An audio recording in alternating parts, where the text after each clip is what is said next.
Bien souvent, nous avons foi en l'avenir. Nous croyons qu'un jour, la chance nous sourira, qu'un jour, nous nous sentirons mieux, qu'un jour, la situation finira par s'arranger. Et si nous n'y prenons pas garde, nous repoussons sans cesse notre foi à plus tard, persuadés que c'est dans le futur que quelque chose de bon se produira. Mais la vraie foi se conjugue toujours au présent. Dieu se nomme le grand « Je suis » et non le grand « Je serai ». Il désire vous manifester sa bonté, sa faveur et sa miséricorde aujourd'hui même. Pour que cela s'accomplisse, vous ne pouvez pas vous contenter d'une foi tournée vers le futur. Vous devez y croire fermement. Aujourd'hui est mon jour. C'est peut-être aujourd'hui que ma santé va s'améliorer. C'est peut-être aujourd'hui que je recevrai cet appel tant attendu. C'est peut-être aujourd'hui que mon enfant reviendra à la maison. Vous devez être habité par l'attente joyeuse que quelque chose de bon va vous arriver. Pas la semaine prochaine, pas l'année prochaine, pas dans un paradis lointain et idéalisé. Non. C'est aujourd'hui que je pourrais obtenir une promotion. C'est aujourd'hui que je pourrais me libérer de cette addiction. C'est aujourd'hui que je pourrais signer un contrat pour la maison que j'essaie de vendre. C'est aujourd'hui que je pourrais rencontrer la personne de mes rêves. Vous l'ignorez, mais cela pourrait se produire avant même que vous ne quittiez cette salle. Alors cessez de regarder autour de vous. Le matin, en nous levant, nous devrions proclamer cette déclaration. Quelque chose de merveilleux va m'arriver aujourd'hui. Il faut donner le ton dès le début de la journée. Vous vous battez peut-être contre un problème depuis 20 ans, mais votre attitude devrait être « Aujourd'hui, je m'attends à un revirement de situation. Aujourd'hui, je m'attends à ce que les bonnes opportunités me poursuivent. Aujourd'hui, je m'attends à voir la bonté de Dieu. » Lorsque vous nourrissez cette attente, cette foi de l'instant présent, alors Dieu accomplit des miracles. Soudainement. Soudain, vous obtenez la percée dont vous aviez besoin. Soudain, vous vous sentez mieux. Soudain, votre mariage est restauré. Dieu a des interventions soudaines en réserve pour vous. L'apôtre Paul écrit dans la 2e épître aux Corinthiens, au chapitre 6. « Voici maintenant le temps favorable.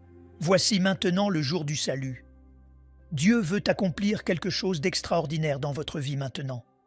Certains d'entre vous croient que Dieu fera de grandes choses un jour. Vous avez de grands rêves et vous vous dites qu'un jour, vous rencontrerez la bonne personne, qu'un jour, vous aurez cette grande opportunité. C'est très bien. Mais je vous demande d'abandonner cette mentalité du « un jour » pour adopter la mentalité de « aujourd'hui ». Si Dieu est capable de le faire un jour, il est tout aussi capable de le faire aujourd'hui. S'il peut le faire dans l'avenir, il peut tout aussi facilement le faire maintenant. Je suis conscient qu'il existe un temps parfait. Dieu sait à quel moment c'est le mieux pour nous. Mais, et si la seule raison pour laquelle cela ne se produit pas, c'était parce que nous ne libérons pas notre foi pour aujourd'hui? Lorsque vous adoptez cette attitude du « aujourd'hui est mon jour », vous dites « Seigneur, je le crois. En ce moment même, tu es à l'œuvre dans ma vie. En ce moment même, tu places les bonnes personnes sur ma route. En ce moment même, tu aplanis mes sentiers tortueux. En ce moment même, tu combats pour moi. » Lorsque vous avez cette foi du moment présent, cette certitude qu'aujourd'hui est votre jour, c'est alors que vous ne voyez pas le grand « je serai », mais le grand « je suis » se manifester pour accomplir des prodiges. C'est à ce moment-là que des revirements soudains éclatent dans votre propre vie. Cependant, trop de gens vivent avec la mentalité du « un jour ». Le problème avec « un jour », c'est que c'est toujours relégué au futur. Et si Dieu répondait à votre prière en disant « D'accord, un jour, je le ferai ». Le mois suivant arrive et Dieu dit « Un jour de l'année prochaine, un jour dans 20 ans ». Mes amis, ce « un jour » n'arrive jamais, c'est l'éternel lendemain. Pourquoi ne pas avoir l'audace de dire « Mon Dieu, je crois qu'aujourd'hui est mon jour. Aujourd'hui, je verrai ta faveur. Aujourd'hui, ce problème va commencer à se résoudre. Aujourd'hui, je vais rencontrer la bonne personne. » C'est exactement ce qu'a fait David dans le psaume 118. C'est ici la journée que l'Éternel a faite. Qu'elle soit pour nous un sujet d'allégresse et de joie. Il faisait cette même déclaration. « Aujourd'hui est mon jour. Je m'attends à ce que quelque chose de bon m'arrive. » Nous découvrons son attitude dans le verset suivant. Il s'écrie « Ô Éternel, accorde le salut. Ô Éternel, donne la prospérité. » Remarquez qu'il aurait pu dire « Seigneur, s'il te plaît, envoie ta faveur la semaine prochaine ou le mois prochain quand mes factures arriveront à échéance, ou à la fin de l'année, au moins pour que je puisse payer mes impôts. » Non, David n'avait pas la mentalité du « un jour ». Il vivait dans le moment présent. Il a eu l'audace, le culot de dire « Mon Dieu, je te demande de le faire aujourd'hui. » Avez-vous déjà demandé à Dieu de faire quelque chose maintenant, de vous montrer sa faveur aujourd'hui? Vous pourriez me dire « Je ne voudrais pas être aussi effronté, aussi présomptueux. Ce ne serait pas bien. » Pourtant, David l'a fait, et il est appelé l'homme selon le cœur de Dieu. Les Écritures disent que nous n'avons pas parce que nous ne demandons pas. Parfois, nous sommes trop passifs, trop timides. Nous ne voulons pas paraître insistants ni orgueilleux. Mais lorsque vous avez cette audace de dire, comme David, « Mon Dieu, fais-le aujourd'hui, guéris-moi aujourd'hui, restaure-moi aujourd'hui, montre-moi ta faveur aujourd'hui », Dieu ne vous répond pas. Pour qui te prends-tu? Reste à ta place.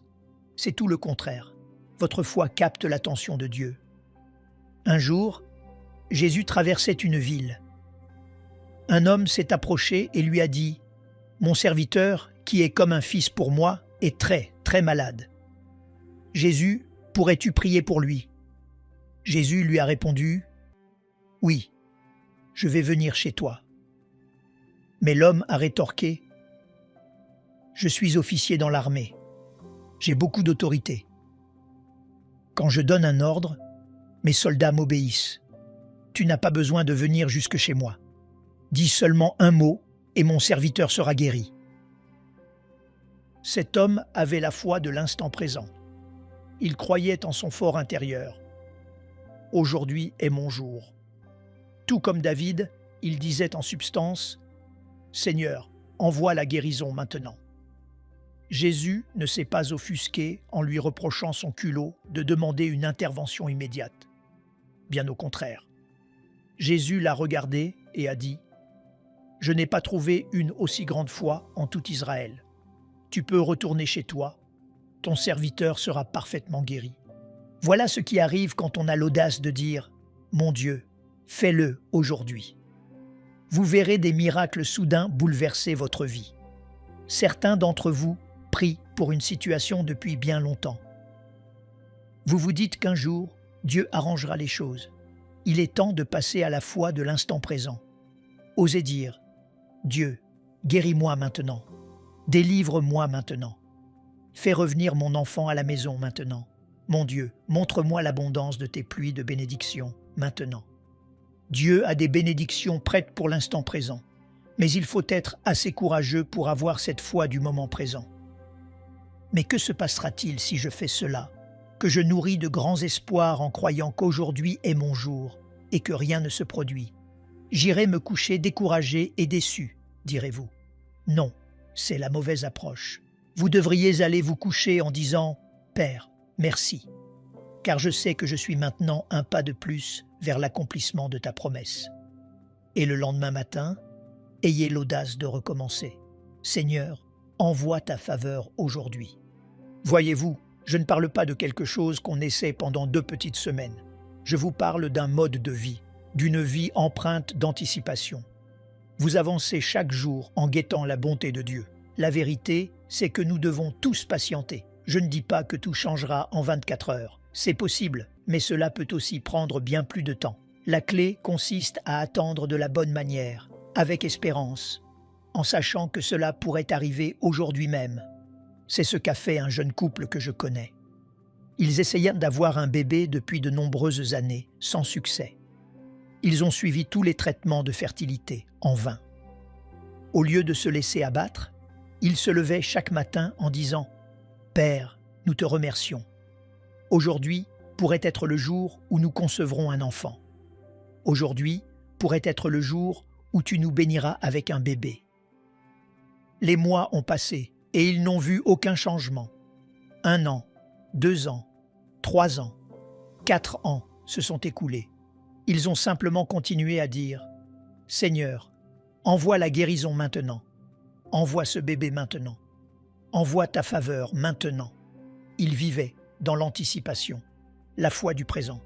5 ans plus tard, après s'être entendus dire qu'ils ne pourraient jamais avoir d'enfant, ils nous ont apporté leur magnifique petite fille pour la présenter à Dieu, juste ici. Ils débordaient de joie. Je me demande ce qui se serait passé s'ils avaient pensé « C'est bien notre veine, ce n'était tout simplement pas notre destin. » Non, ils avaient cette conviction absolue.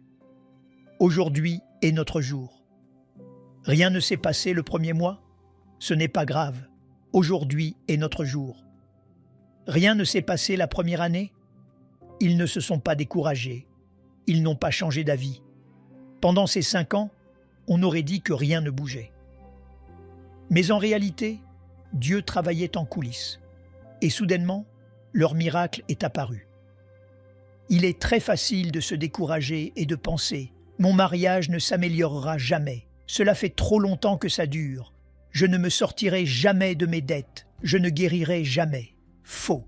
Dieu est le Dieu des interventions soudaines.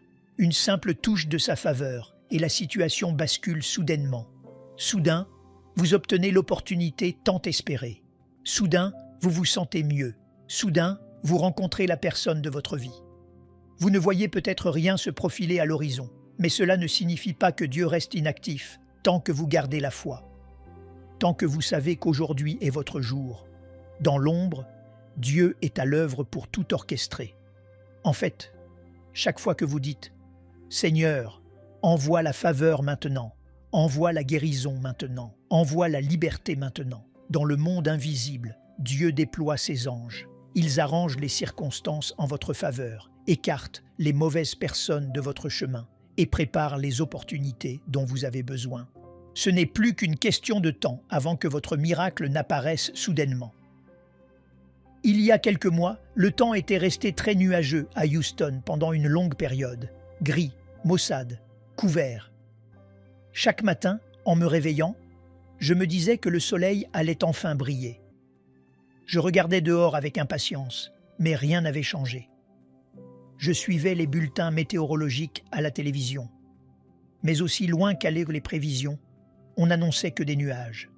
Je vérifiais les prévisions à 10 jours sur mon téléphone. Rien n'avait changé, aucune fin en vue. Le ciel était resté couvert si longtemps que les gens commençaient à se demander si nous allions un jour revoir le soleil. Et parfois, il en va de même dans la vie. Notre santé s'assombrit, nos finances s'assombrissent, une relation s'assombrit. Les jours passent inlassablement et on a l'impression que rien ne s'arrangera jamais. Un homme m'a raconté récemment comment il luttait contre une addiction depuis le lycée. Ces sombres nuages se sont amoncelés au-dessus de sa tête. Aujourd'hui, 30 ans plus tard, il se bat toujours contre ce démon. Il n'a pas revu le soleil. Lorsqu'il fait sombre depuis si longtemps, il est aisé de perdre courage et de croire que rien ne changera.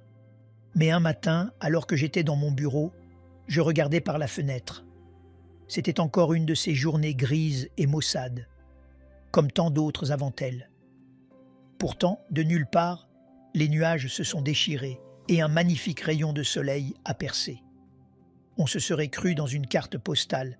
C'était d'une beauté saisissante. Le soleil brillait à travers les arbres, le sol étincelait. Je suis resté là, à contempler ce spectacle tant espéré. C'était si rafraîchissant que je pouvais sentir mon moral remonter. En quelques minutes, sous mes yeux, tous les nuages se sont dissipés. Ils n'ont pas été chassés par le vent, ils se sont simplement évaporés, comme la brume qui se lève.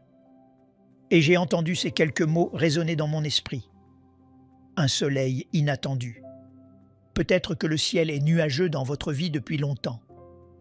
Vous avez l'impression que ces nuages de solitude ne vous quitteront jamais. Vous doutez de rencontrer un jour la bonne personne. Laissez-moi vous dire ceci. Dieu vous réserve un soleil inattendu. Il a déjà préparé la personne de vos rêves pour vous. Ce n'est qu'une question de temps avant que ces nuages ne s'ouvrent. Le rapport médical vous affirme peut-être que vous ne guérirez jamais et qu'il vous faudra apprendre à vivre avec votre maladie. La grisaille plane sur votre santé. Gardez espoir. Un soleil inattendu vient vers vous. Il peut s'agir de ces nuages de difficultés financières, de ce manque qui vous empêche d'avancer et qui vous poursuit depuis des années. Vous pourriez facilement vous résigner à la médiocrité, pensant avoir atteint vos limites. Non. Préparez-vous à un soleil inattendu. Une simple touche de la faveur divine peut vous propulser au niveau supérieur. Le ciel est peut-être couvert en ce moment, l'ambiance est morose dans un domaine de votre vie. Mais la bonne nouvelle, c'est que les nuages n'arrêtent pas notre Dieu. C'est lui qui contrôle les nuages. En une fraction de seconde, il peut les forcer à s'ouvrir. Soudain, vous guérissez. Soudain, vous rencontrez la bonne personne. Soudain, vous êtes libéré de vos dettes. Ne vous laissez pas abattre par les nuages. Ils ne sont que temporaires. L'horizon de notre vie s'est assombri en 1981, lorsque ma mère a été diagnostiquée d'un cancer du foie en phase terminale. Ces nuages ont fondu sur nous. Partout où nous posions le regard, tout était sombre, lugubre, déprimant. Le pronostic ne lui laissait que quelques semaines à vivre. Mais ce ne sont pas les hommes qui ont le dernier mot, c'est Dieu. Il a dit « J'ai un soleil inattendu. Je vais forcer ces nuages à s'ouvrir. Je vais faire pleuvoir la guérison. Je vais faire briller la restauration. » C'est exactement ce qui s'est produit pour ma mère. De façon inattendue, le soleil est apparu. 34 ans plus tard, elle est toujours en parfaite santé. Mais lorsque le ciel est couvert, chaque voix essaiera de vous persuader que rien ne changera, que vous serez toujours enchaîné à vos addictions, toujours découragé, que vous stagnerez toujours dans votre carrière. Ne croyez pas ces mensonges. Dieu vous déclare aujourd'hui « J'ai un soleil inattendu qui vient à ta rencontre. Ce sera inhabituel, hors de l'ordinaire, et cela arrivera de façon soudaine. Ces nuages vont se déchirer. Tu verras des rayons de guérison, des rayons de faveur, des rayons de promotion. Maintenant, faites votre part et mettez-vous en accord avec Dieu. Commencez à agir comme si cela allait arriver, à penser comme si cela allait arriver, à parler comme si cela allait arriver. Finis-les. Je ne guérirai jamais. Cela fait trop longtemps que je suis malade. Non, Dieu restaure ma santé. Il accomplira le nombre de mes jours. Finis-les. Je n'ai jamais de chance. Je ne réaliserai jamais mes rêves. Non, j'ai la faveur de Dieu. Les bénédictions me poursuivent. Je suis la tête et non la queue. Finis-les. Ce problème est trop énorme. Je ne vois pas d'issue. Non, le problème est peut-être énorme, mais je sais que mon Dieu est infiniment plus grand. Le ciel est peut-être un peu nuageux en ce moment, mais je connais un secret. Un soleil inattendu vient vers moi. Jésus a dit dans Matthieu chapitre 6, verset 22, « L'œil est la lampe du corps. Si ton œil est en bon état, tout ton corps sera éclairé. » Lorsque vous adoptez cette attitude de foi, positive, pleine d'espérance, en vous attendant à de bonnes choses, cet œil pur laisse entrer le soleil dans votre vie. Mais quand nous passons notre temps à stresser, à nous inquiéter, en pensant que rien ne changera jamais, nous empêchons le soleil de briller.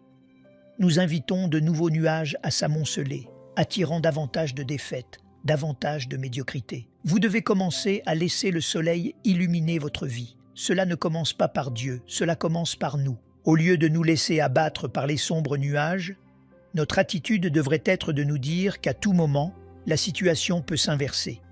La guérison arrive, la promotion arrive, la bonne personne arrive, les percées arrivent.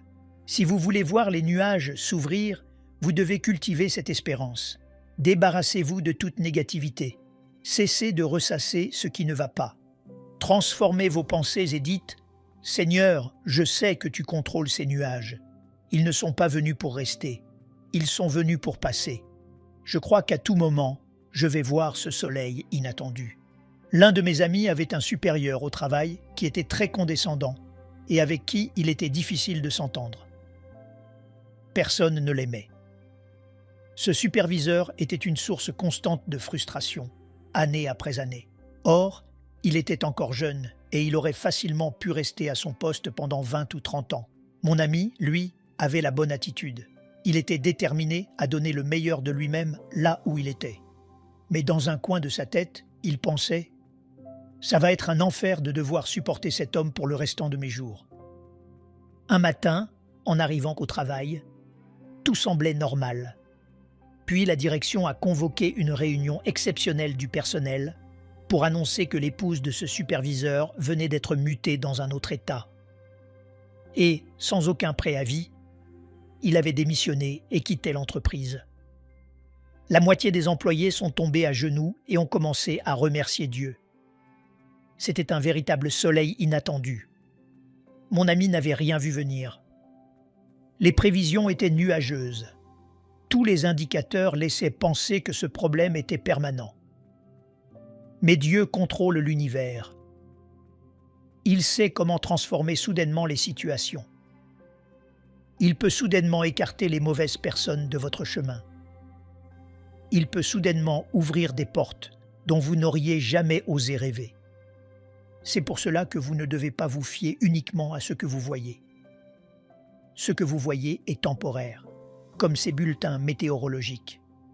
Ils peuvent vous prédire que la situation restera inchangée mois après mois, année après année, morose, déprimante. Sur le plan naturel, on dirait que rien ne bougera jamais. C'est peut-être vrai, mais la bonne nouvelle, c'est que nous servons un Dieu surnaturel. Par vous-même, vous êtes peut-être coincé, mais vous n'êtes pas livré à vous-même.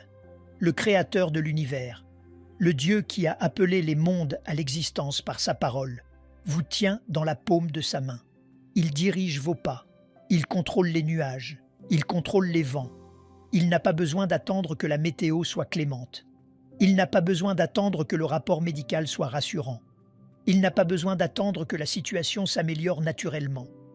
Non. Quand vient votre heure pour la promotion, pour la guérison, pour l'abondance, toutes les forces des ténèbres réunies ne sauraient arrêter notre Dieu. Ne vous découragez pas et n'abandonnez pas ce en quoi vous croyez. Vous devez vous tenir prêt. Ces nuages sont sur le point de s'ouvrir. Le soleil est sur le point de percer, exactement comme je l'ai vu dans mon bureau ce jour-là.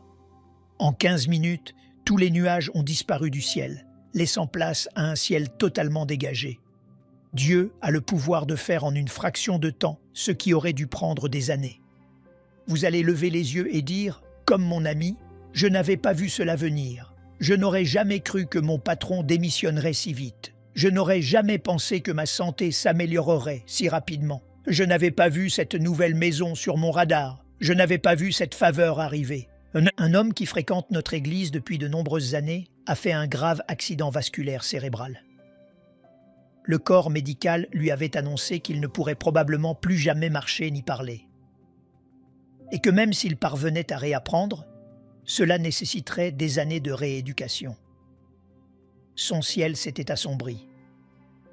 Les perspectives étaient des plus décourageantes. Mais cet homme avait compris ce principe. Dieu nous réserve des soleils inattendus. Il ne s'est pas apitoyé sur son sort. Il savait qu'il était un vainqueur et non une victime. Il s'est rendu à ses séances de rééducation chaque jour et il a stupéfié ses thérapeutes qui n'avaient jamais vu un tel cas. 16 mois après son attaque, il est revenu à l'église pour la première fois. Il n'est pas revenu en fauteuil roulant. Il n'est pas revenu avec un déambulateur. Il est entré en marchant sur ses deux jambes. On lui avait dit qu'il ne pourrait plus jamais lever son bras gauche. Mais lorsque je l'ai aperçu dans le hall et que nos regards se sont croisés, il a levé ce bras. Les deux bras dressés vers le ciel, levés en signe de victoire. Je n'oublierai jamais cette scène. Il n'était pas invalide. Il ne boitait pas. Ce qui aurait dû prendre des années, Dieu l'a accompli en une fraction du temps. Un soleil inattendu. Les Écritures l'expriment ainsi. Quand les ténèbres surprennent les justes, la lumière fait soudain irruption. Il n'est pas écrit qu'elle arrivera timidement, à peine visible, avec l'espoir qu'elle parvienne jusqu'à nous un jour. Non, soudainement, de manière inattendue, elle fera irruption. Cela signifie qu'elle n'était pas prévue au programme. Vous ne l'aviez pas vue venir, mais Dieu, dans sa bonté, a tout bouleversé. Votre vie est peut-être plongée dans l'obscurité en ce moment. Une zone d'ombre persiste. Vous ne voyez pas comment vous pourrez guérir, comment vous sortirez de vos dettes, comment ce litige sera résolu. Voici la clé. Vous faites partie des justes. Vous êtes un enfant du Dieu très haut. Vous avez un sang royal qui coule dans vos veines. Cela signifie que vous possédez une promesse de votre Créateur. Quand il fait noir, quand vous pourriez facilement perdre espoir, quand vous avez envie de tout abandonner, Dieu vous demande de vous tenir prêt. La lumière est sur le point de faire irruption. La guérison fera irruption. La faveur fera irruption. La justice et la restauration vont soudainement se manifester. Nos paroles fixent le cap de notre vie. Si vous voulez savoir à quoi vous ressemblerez dans 5 ans, écoutez ce que vous dites de vous-même. Je ne guérirai jamais. Je ne me débarrasserai jamais de cette addiction. Je ne rencontrerai jamais la bonne personne. Vous êtes en train de prophétiser votre propre avenir. Vous ne pouvez pas proclamer la défaite et remporter la victoire. Vous ne pouvez pas parler de maladie et être en bonne santé. Vous ne pouvez pas parler de manque et de difficultés tout en espérant l'abondance. L'Écriture déclare que l'on se rassasie du fruit de ses paroles. Prêtez attention à ce que vous dites de vous-même, de votre famille, de vos finances, de votre santé. Vous allez devenir ce que vous répétez continuellement.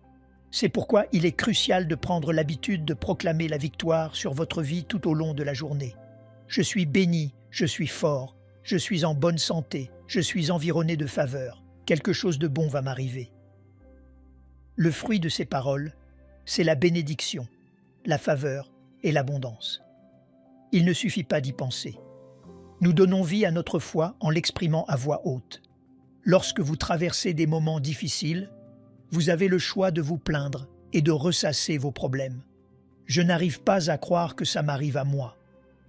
Ou bien, vous pouvez dire « Père, je te remercie de combattre pour moi. Je te remercie de transformer ce qui devait me nuire à mon avantage.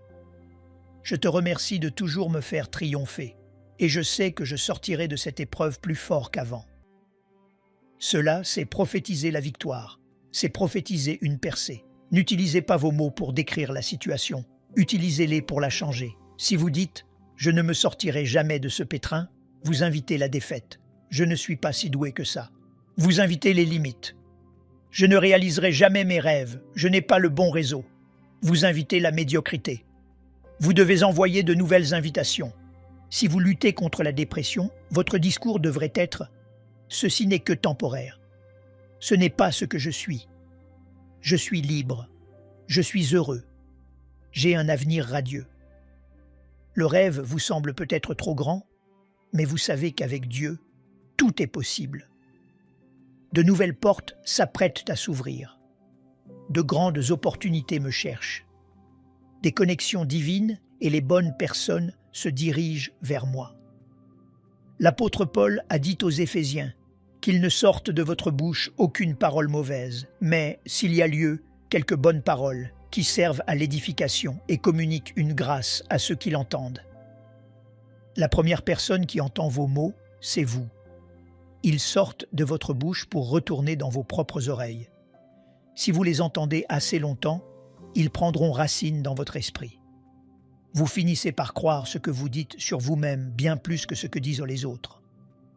Il n'y a rien de plus puissant que de proclamer vous-même la victoire sur votre propre vie. Lorsque mon père est parti rejoindre le Seigneur et que j'ai pris sa relève en tant que pasteur de l'Église, chaque pensée qui me traversait l'esprit me disait que je n'étais pas capable de prêcher. « Joël, tu manques d'expérience, tu n'es pas qualifié, tu n'es pas si talentueux. » L'une des leçons que j'ai apprises, c'est de ne jamais verbaliser le négatif. Ne donnez pas vie à ces pensées en les prononçant à voix haute, plutôt que de dire à quel point je me sentais incertain, incompétent ou intimidé. J'ai répété ce que Dieu disait de moi. Je puis tout par Christ qui me fortifie. Je suis fort dans le Seigneur. Je suis équipé, revêtu de puissance et d'onction. Pendant tout le temps où je déclarais cela, je ne me sentais absolument pas confiant. Je ne me sentais pas du tout qualifié. Je ressentais tout l'inverse. Mais à force de proclamer la victoire, à force de m'appeler tel que Dieu m'appelle, ces paroles ont pris racine en moi. Avec le temps, J'ai commencé à me sentir fort, confiant, pleinement capable. J'ai commencé à voir la faveur divine opérer, de nouvelles portes s'ouvrir, et Dieu m'a conduit là où je n'aurais jamais osé l'imaginer. Que s'est-il passé? J'ai mangé le fruit de mes paroles. Cela ne se fera peut-être pas du jour au lendemain, mais vous devez continuer à proclamer la victoire. Continuez à vous déclarer en bonne santé. Continuez à affirmer que vos enfants sont puissants sur la terre. Continuez à déclarer que vos rêves se réalisent. Jacques, chapitre 3. Il compare la langue au gouvernail d'un navire.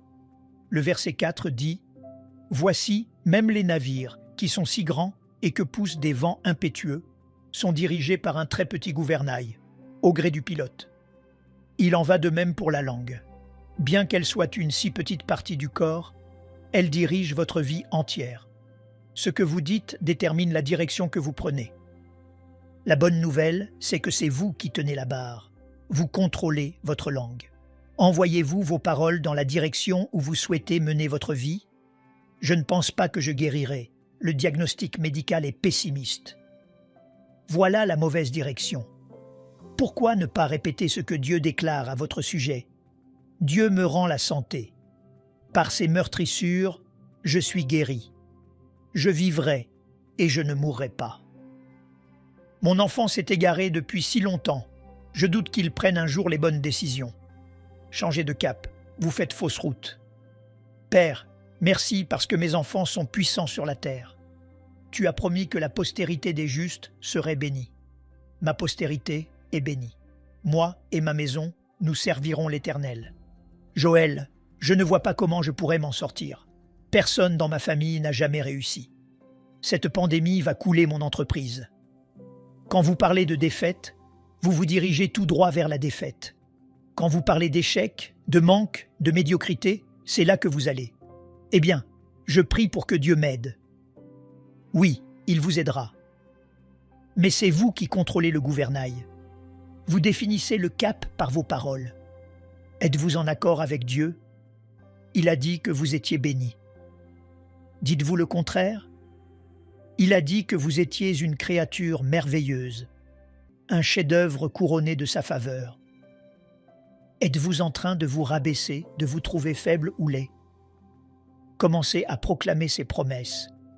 Père, tu as dit que même en temps de famine, les justes auraient plus qu'assez. Tu as dit que tout ce que je toucherais prospérerait et réussirait. Quand quelqu'un vous demande comment vous allez, ne dressez pas la liste de vos malheurs et de vos difficultés. Gardez votre navire sur le bon cap. Je suis béni, je suis fort, je suis précieux, je suis favorisé.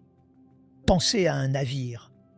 Il peut transporter une cargaison inestimable, du pétrole, des minerais, des équipements.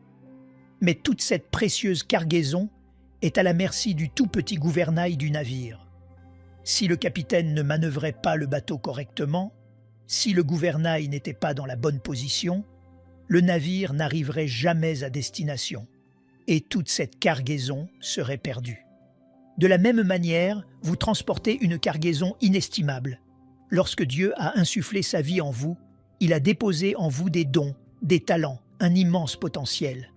Vous portez des graines de grandeur. Vous êtes destiné à laisser une empreinte, à propulser votre famille vers de nouveaux sommets. La question n'est pas de savoir si vous êtes équipé, si vous avez la faveur ou si vous avez ce qu'il faut. Votre navire est déjà plein à craquer.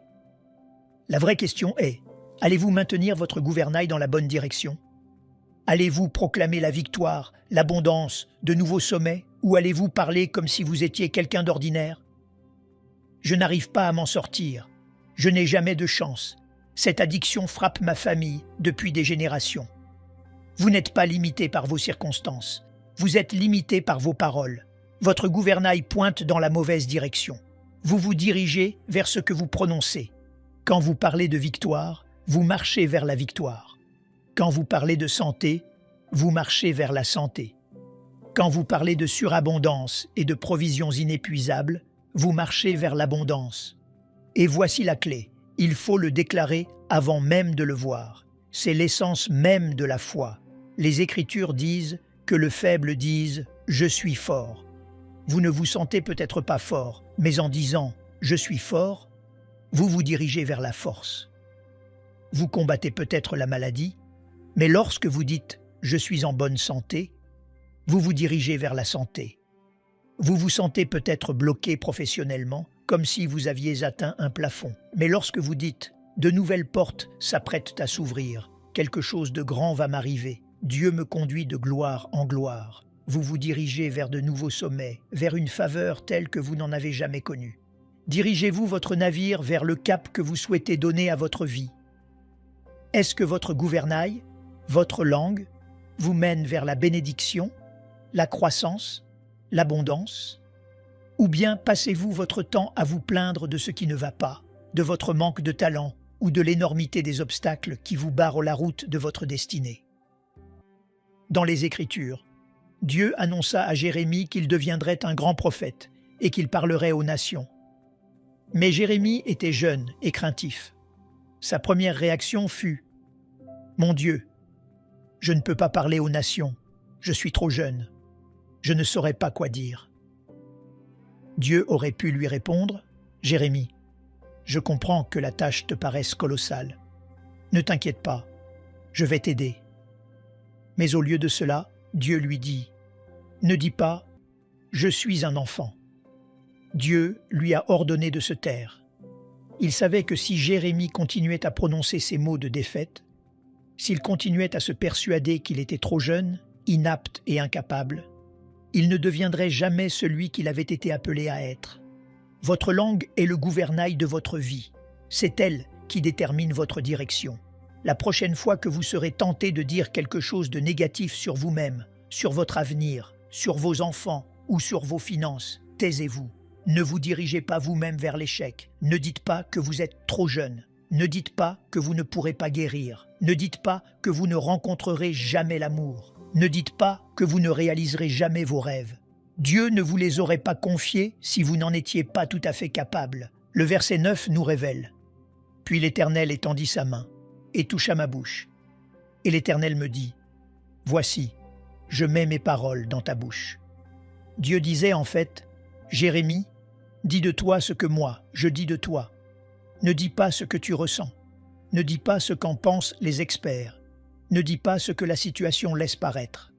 Commence à proclamer ce que je déclare sur ta vie. Dieu a promis dans les psaumes, tu couronnes l'année de tes biens et tes pas versent l'abondance. Vous pouvez passer votre temps à vous lamenter. Quelle année difficile, vivement qu'elle se termine. Ou bien vous pouvez dire « Père, je te remercie car même dans les temps difficiles, j'aurai plus qu'assez. Je te remercie car tu es le Dieu de la surabondance et tu n'es pas limité par mes circonstances. Tu n'es pas soumis à l'économie. Seigneur, je te remercie d'être béni. Lors d'une mauvaise année, je suis favorisé. En temps de famine, je suis prospère. En pleine pandémie, je déborde de richesses. J'ai de la joie en abondance, de la force en abondance, de la santé en abondance. » Voilà comment diriger son navire vers la croissance, comment faire cap vers l'abondance. Nous affrontons tous des difficultés, des obstacles ou des rêves qui semblent ne jamais vouloir se concrétiser. Nous pouvons soit devenir négatifs, nous décourager et ne parler que de nos échecs, soit basculer dans la louange et remercier Dieu de siéger toujours sur son trône. Le remercier de combattre pour nous et le remercier de nous faire toujours triompher. Mais bien souvent, nous nous disons « J'aurai une attitude positive dès que les affaires reprendront. Je retrouverai le sourire dès que ce problème de santé sera réglé. Joël, je louerai Dieu quand je serai sorti de cette tempête. » Or, ce n'est pas ainsi que la foi fonctionne. Il faut d'abord louer Dieu et la percée surviendra ensuite. Il faut d'abord retrouver la joie. Alors, les choses s'inverseront en votre faveur. La louange précède toujours la victoire. Tant que nous resterons négatifs, découragés et obnubilés par nos problèmes, nous limiterons ce que Dieu peut accomplir. Pensez à Jonas. Il s'est retrouvé dans le ventre de la baleine, au cœur d'une infinité de problèmes, entouré d'algues, dans une odeur nauséabonde, plongé dans l'obscurité, dans une position inconfortable, sans la moindre issue en vue. Il s'est mis à prier. Pendant les 8 premiers versets, Il s'est borné à décrire l'horreur de sa situation, sa descente dans les profondeurs du désespoir et le tumulte qui l'engloutissait. Un discours interminable, sombre et défaitiste. Parfois, ce que nous appelons prière n'est rien d'autre qu'une séance de jérémiade. Nous ne faisons que lister à Dieu tout ce qui va mal, comme si Dieu n'était pas déjà au courant. Seigneur, mes affaires périclitent. Mon Dieu, mon patron me tape sur les nerfs. Mon Dieu, je n'en peux plus de ces enfants. Mon Dieu, il faut que je perde 20 livres. Mon Dieu, ma tension artérielle est trop haute. Ce n'est pas de la prière. C'est simplement exposer vos problèmes à Dieu. Et bien que Dieu se soucie de ce que nous traversons, il n'est pas ému par la taille de nos problèmes. Il est ému par notre foi. Et la louange, c'est la foi en action. Les Écritures déclarent que l'esprit de la foi réside dans nos paroles. La question que je vous pose aujourd'hui est: que sort-il de votre bouche? Parlez-vous sans cesse de l'énormité de vos problèmes? Ou parlez-vous de l'immensité de votre Dieu? Passez à la louange. Père, les affaires tournent au ralenti, mais je veux te remercier, car tu pourvois à chacun de mes besoins. Je sais que tu es Jéhovah Jireh, le Seigneur qui pourvoit. Tu m'as promis que je prêterai et que je n'emprunterai pas. Alors, je veux te remercier car tout ce que je touche prospérera et réussira. Parlez de la sorte et le Dieu Tout-Puissant se manifestera. C'est exactement ce qu'a fait Jonas, après s'être lamenté durant 8 versets. Au verset 9, il a eu un changement de cœur. Il a dit: « Mon Dieu, malgré mes épreuves, je t'offrirai le sacrifice d'action de grâce avec le chant de la louange. » Assis dans les entrailles de la baleine, au lieu de se plaindre, il a commencé à dire: « Père, je te remercie parce que tu es plus grand que cette difficulté. Je sais que tu es toujours sur le trône. Tu peux encore me conduire là où tu veux que je sois. Non, je ne vais pas exalter mon problème, je vais exalter mon Dieu. » Le verset suivant nous révèle que le poisson le vomit sur la terre ferme, et il a pu poursuivre l'accomplissement de sa destinée. Peut-être avez-vous l'impression de vous trouver, vous aussi, dans le ventre d'une baleine. Il vous serait si facile de vous plaindre, de parler de vos problèmes, de la gravité du diagnostic médical, de ce qu'on vous a fait subir. Non. Faites taire ces paroles de défaite et de négativité et passez à la louange. Remerciez Dieu de combattre à vos côtés. Remerciez-le d'être bien plus grand que vos problèmes. Remerciez-le car aucune arme forgée contre vous ne saurait prospérer. Vous pouvez trouver le chemin de la victoire par la louange. Car en louant le Créateur de l'univers, il peut obliger ce poisson qui vous a englouti, pour ainsi dire, non seulement à vous recracher, mais à vous recracher sur la terre ferme. Pensez-y un instant. Si cette baleine avait recraché Jonas au milieu de l'océan, il aurait pu se noyer. Mais quand vous louez Dieu, il prendra ce qui était censé vous nuire pour vous faire avancer.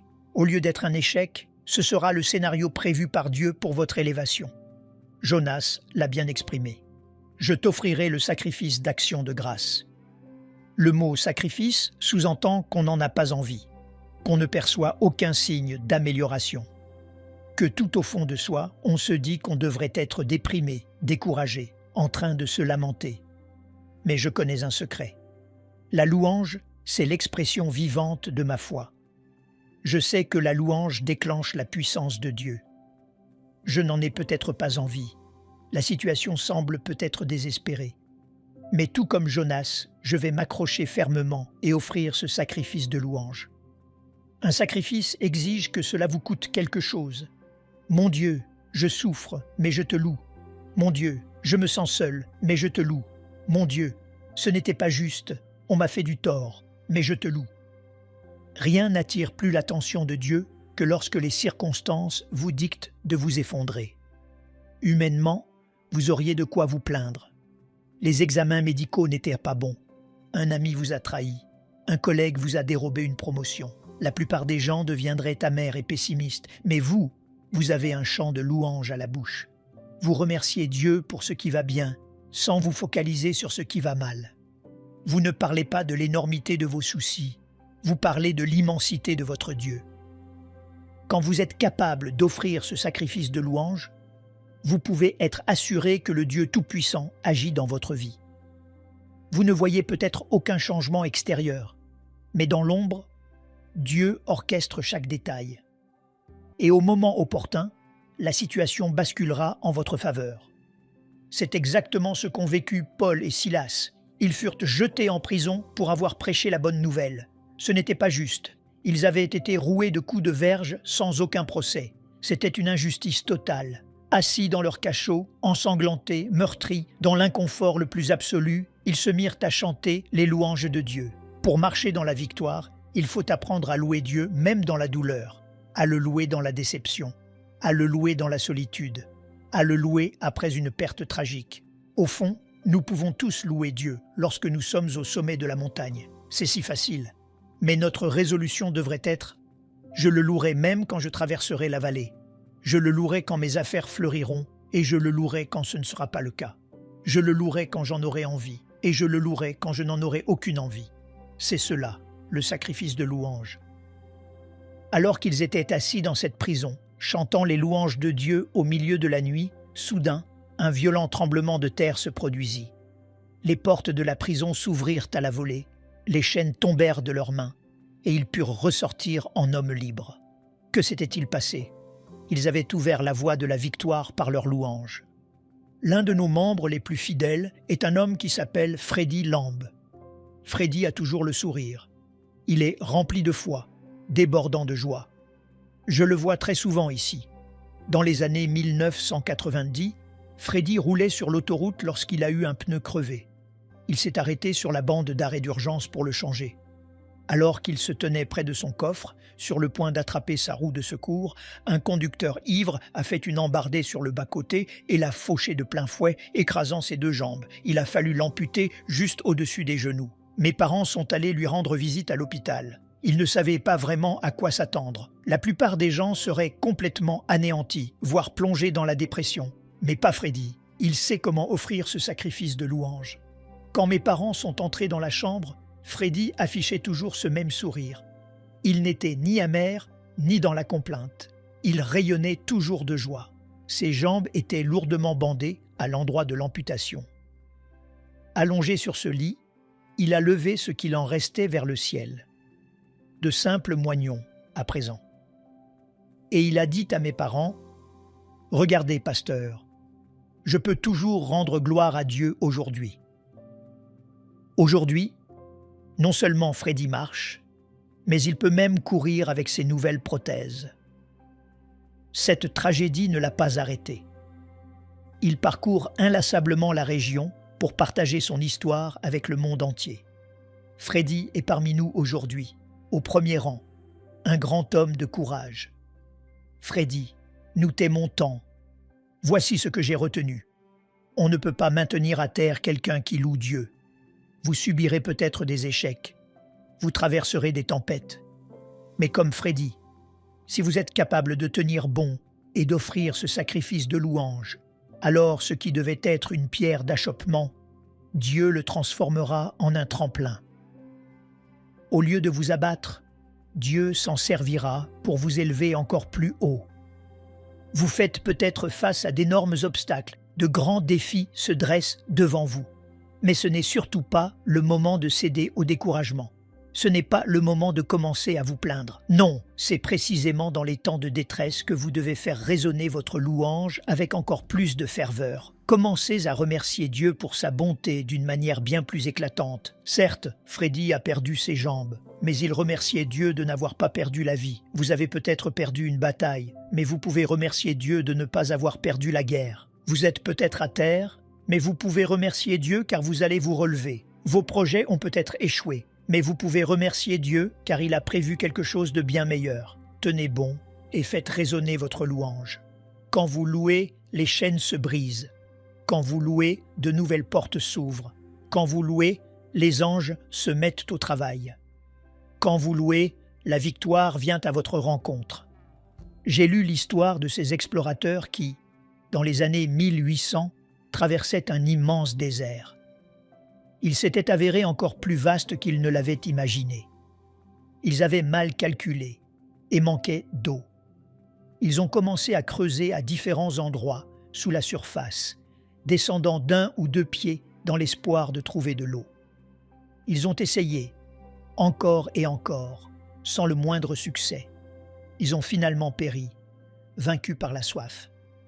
Bien des années plus tard, on a découvert qu'il y avait une source d'eau à l'endroit précis où ils avaient perdu la vie. Le seul drame, c'est qu'elle se trouvait à 3 pieds sous terre et qu'ils ne s'étaient arrêtés qu'à 2 pieds de profondeur. S'ils avaient seulement creusé un petit peu plus, ils auraient trouvé l'eau qui leur aurait sauvé la vie. Le même principe s'applique lorsque vous traversez une saison d'aridité. Vous n'avez pas d'opportunité, vos affaires tournent au ralenti, vous traversez une crise dans votre couple. Il est si facile de penser que la situation ne s'arrangera jamais, que vous ne verrez jamais vos rêves se réaliser, que vous ne sortirez jamais de ce gouffre. Mais, tout comme pour ces premiers explorateurs, l'eau est là, la provision divine est là. Il vous suffit simplement de creuser un peu plus profondément. Si vous décidez de vous secouer, de chasser l'apitoiement sur vous-même, d'oublier vos échecs et de secouer votre résignation pour faire résonner votre louange, vous découvrirez que vous pouvez frayer le chemin vers la victoire par votre louange. Nous aimerions vous donner l'opportunité de faire de Jésus le Seigneur de votre vie. Voulez-vous bien prier avec moi? Dites: Seigneur Jésus, je me repens de mes péchés. Viens dans mon cœur. Je fais de toi mon Seigneur et Sauveur. Et merci Seigneur pour le baptême du Saint-Esprit en moi. Dans le nom de Jésus. Par cette simple prière, nous croyons que le Saint-Esprit vous conduit sur le chemin de la nouvelle naissance. Allez dans une bonne église dont le fondement est la parole de Dieu, passez par les eaux du baptême et donnez à Dieu la première place. Nous espérons de tout cœur que ce message vous encouragera. Si vous connaissez quelqu'un qui puisse être encouragé, s'il vous plaît, envoyez-le lui pour nous aider à atteindre plus de gens et à propager l'Évangile. Édifions le corps de Christ ensemble. Appuyez sur la cloche des notifications et merci infiniment de nous soutenir en vous abonnant à notre chaîne. N'hésitez pas à laisser vos requêtes de prière dans la section des commentaires. Sachez que même si vous ne voyez pas de réponse à votre requête, que ce soit sur YouTube, email, Facebook ou sur Messenger, nous avons prié pour vous. Nous invitons humblement le corps de Christ à soutenir chaque requête en écrivant une prière dans la section commentaires. Tenez-vous ferme dans la foi avec nous pendant que nous prions. Que la grâce et la paix du Seigneur Jésus-Christ soient avec vous tous et qu'il vous bénisse merveilleusement.